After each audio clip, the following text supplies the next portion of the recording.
회개를 통한 관계 개선. 지난 시간에 구원은 자격이나 조건이 아닌 관계라고 말씀을 드렸습니다.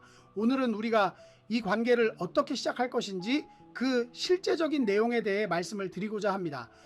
하나님과의 관계를 시작하려면 우선 우리가 죄인이라는 사실을 인식해야 합니다.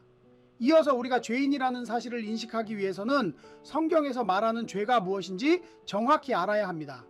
일반적으로 많은 사람들이 도적질, 살인, 강도 등 불법적으로 타인에게 피해를 입혀서 감옥에 가는 행위나 설령 감옥에 가지 않더라도 누군가를 비난하는 말로 상처를 주는 것처럼 도덕적으로 잘못하는 행위들을 죄로 여기는 경향이 있습니다.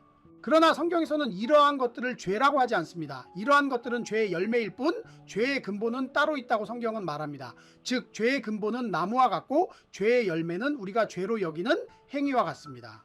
그렇게 성경이 죄로 여기는 것은 행위가 아니라 인간의 타락한 마음이 곧 죄이며 그로 인해 발생되는 행위들을 죄의 열매라고 하는 것입니다. 근본이 되는 나무를 없애지 않는 한 열매들은 계속 열릴 것이고, 인간의 근본적인 죄, 곧 타락한 마음을 바꾸지 않은 채로 잘못한 행위들만 뉘우치는 것은 근본적인 해결이 안 됩니다. 그러나 불행히도 인간에게는 마음을 바꿀 만한 힘이 절대적으로 부족합니다.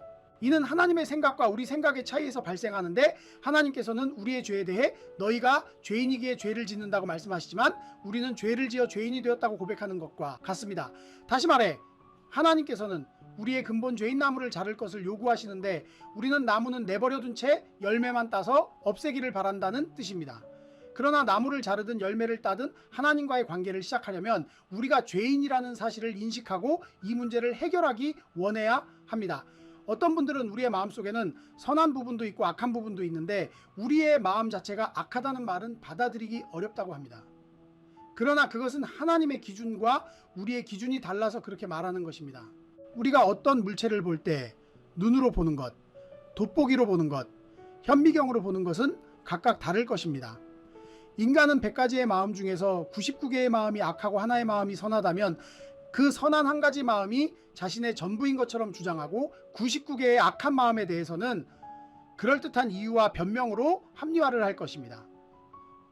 그렇게 하나님께서는 우리의 근본적인 마음을 바꾸라고 하시는데, 우리는 근본적인 마음은 그대로 내버려둔 채 우리의 잘못된 행위들만 용서를 받고자 합니다. 하나님과 바른 관계를 맺는 사람들은 우리의 문제가 근본적인 마음에 있다는 사실을 인식한 사람이고, 하나님과 그릇된 관계를 맺거나 하나님과 관계를 단절하는 사람들은 이러한 근본적인 마음의 문제를 인식하지 못한 사람입니다. 그러므로 여러분의 근본적인 문제가 마음에 있는 것인지 행위에 있는 것인지 확실하게 깨달아야 합니다. 성경에서 지적하는 죄는 우리의 행위가 아닌 마음이며, 하나님께서는 우리의 마음을 바꾸시기 원하시고 여러분 스스로도 이것을 원해야 한다는 사실을 분명히 깨달아서 하나님과 바른 관계를 맺으시기를 예수님의 이름으로 소망합니다. 구독, 좋아요, 알림 설정 해주세요. Subscribe, like, set notifications.